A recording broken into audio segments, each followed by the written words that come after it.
Welcome to Art Matters with Praise Fowowe.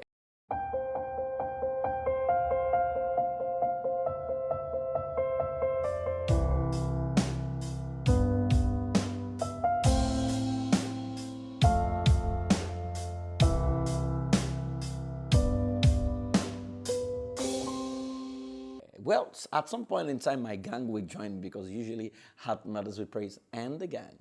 Well, how did it go?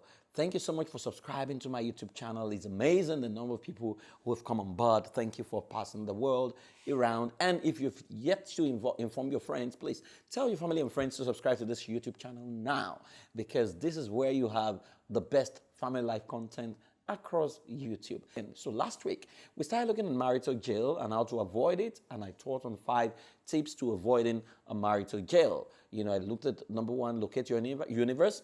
Number 2, accept yourself without apologies and clarify your expectation. Number 3, define every entry and exit in your life. Number 4, get a mental detox. And number 5, lay your cards on the table and agree on the culture both of you want to embrace.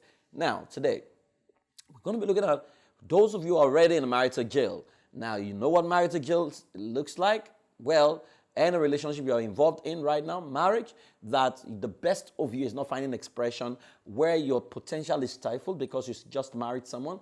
Any relationship at all, where be it domestic violence or what have you, but you just know that it's as if you are hampered, you cannot fully express yourself, that's a marital jail. Now, what are the 5 things you need to do if you are in this relationship? Number 1, take full responsibility and decide on what you truly want. Truth is, there is no one to blame for your situation. So you need to move from effect to cause and clearly determine what you truly want. Only you know your truth. Now, this is where I tell people, you see, nobody wears your shoe. They don't know what you're going through. So everyone can advise you because, and in this case, especially if you're living in Africa, people seem to know what they think they need you to do. But how many of them can stand what you're standing? How many of them can go through what you're going through? So you need to take responsibility and decide what you truly want. When my clients come around, I don't try to convince them into doing what they don't want to do. I always ask, what do you want to do? What do you want me to do for you? But even Jesus asked that question. There was a guy who was blind. Jesus asked him, what do you want me to do? He didn't assume that the guy wanted to receive his sight. So it's not the time for us to be telling people what to do. We didn't know what will promote their mental wellness, and they need to take responsibilities for it.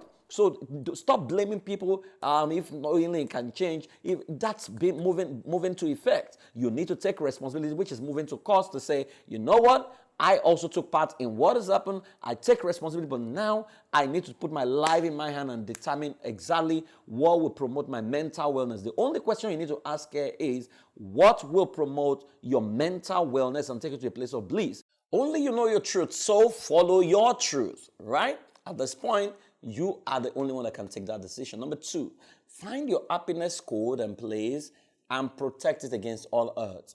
Now, I always tell people, break your life into different compartments and find that place where you're most happy.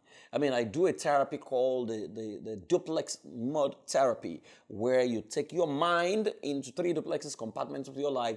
The duplex called you, the man and the woman called you. You go through that, you check your bedroom, you check your sitting room. Your bedroom is the part of you that nobody knows. The sitting room is what everybody feels, right? You go through it mentally. How do you feel in that house? Then you go through the other duplex, which is the wife or the husband called you. How does it make you feel? Then you go through the father and the mother called you. How does that make you feel? Right? You need to find the place that gives you the highest satisfaction in all of this and protect it against all odds. Now, your life is in a compartment. Inside of you, there are different channels. You have the horror movie, you have the bliss channel, you have the play channel, you have the love channel. You must be able to switch your channel, but you need to find that place where you have the highest form of satisfaction. Is it in parenting? Is it in being a spouse? Is it even in being yourself, right? You need to go to that place and, protect that happiness code against all odds. Number 3, embrace the power of narrative. Embrace the power of narrative. Your spouse is not altogether bad. Oftentimes, what we focus on is what we experience, because that's what we often exaggerate, right? What is the truth about the situation? What is good about him or her? Because what we say is, oh, he's totally bad, he's committing adultery, he's totally bad, but that's not the truth. In narrative, you need to find what is good about him. You need to, without excusing what is bad, also you need to be able to future pace. So, for example, a woman was telling me the husband was totally bad, because he is always, cheating on her and what have you. And I said, is that all? Say, yeah, that's all. So I asked, he must be, the servant of the devil for him to be this bad. So what did you see in him that made you get married to him? Well, he said he was responsible and blah, blah, blah. So I asked, is he still responsible? He said, yes, he still pays school fees, he still pays house rent, he takes care of her, but this weakness, I said, what you have done is to define him by that weakness. Now, so we created a narrative that said, my husband is a highly responsible man who is presently troubled on his way to wholeness. With those three narratives, you have admitted that there are good sides to him. You have also admitted that he has a bad side, but you have also admitted that there is a future. Now, that is for people who still want the marriage to work. There are people who outrightly, they don't want the marriage anymore. For those people, you can't totally blame them. You can't force them to stay. It's their decisions to make. But for those who say they want to make their marriage work, and I always tell people, every marriage can be made to work where two people are willing. So you need to embrace the power of narrative. There is a triangle of life that we use, which says on the base, what is your belief about your spouse?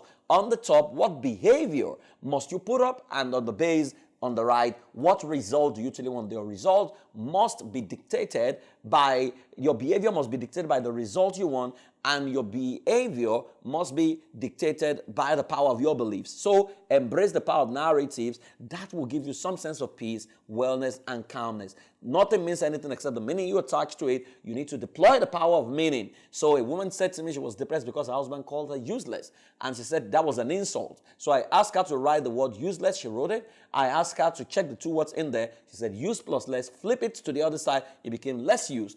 What does less used mean? She explained to me that, well, it means someone is announcing that he doesn't have the capacity to effectively maximize another person. So I asked, was he insulting you, or he was crying out to say he doesn't know how to maximize you, right? So you need to embrace the power of narrative. Number 4, enlist the service of a proven practitioner to help you elicit the right strategy. Strong people seek help while weaklings struggle till they die.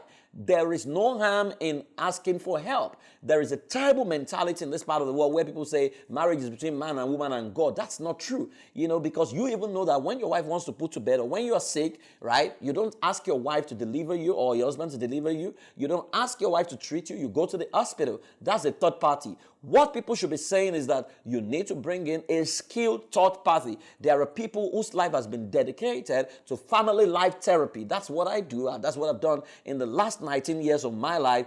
You need to enlist the service of a proven practitioner to help you elicit the right strategy. There's a right strategy for every battle. What you're going through is a battle. There's a strategy to winning the battle. You can always win your match, but you need the right coach. So find someone who can walk you through. And number 5, create a strategy and trust the process, right? You need to focus on the journey because who you are becoming is more important than the result. So pay attention to yourself and celebrate progress, but don't be, don't do it for anyone, do it for yourself. And that's what I say to people. Make sure this is what you want to do, not what someone has asked you to do, not what your father wants you to do, or your pastor wants you to do. What exactly do you want for your life? You need to trust the process. Sometimes I'm working with people and I ask them, based on the reality on ground, how long do you think it's going to take for your spouse to even for us to be able to track progress? And they said to me, honestly, praise, based on what we're saying, it may take 1 year. Are you willing to put in 1 year to measure progress? They said, why not? Right? So you need to understand that who you are becoming is more important. So a lot of them after 1 year, while the spouse has not totally changed, but they have developed capacity, they've grown, they are now calm. What used to get them upset is no longer getting them upset, not because the thing has totally changed, but the meaning they attach to it has changed. So if you're already in marital jail now, for some of you want out, that's an option. It's your choice, but you need to think through it and know that you still need to be responsible for your choices. So, well, go ahead, practice that. I want to hear from you. What do you think about what you've learned so far? When I come again next week, we will take this to another level. But please don't forget, subscribe to this channel right now and get your members, family members, everyone around you, your family, your friends to subscribe to this channel. We're going to be doing a lot of things along parenting. We're going to be bringing children and we're going to be generating all kinds of content that can help your family attain peace. The most important nation on earth is your family, because your family is a production factory of the society. My name is Praise Fowowe. I'll be back next week. Till then, keep loving, keep living, and please go ahead, dance away your sorrow. Do a party 5 minutes every day, and you will see how well you can be in your mind. Bye-bye.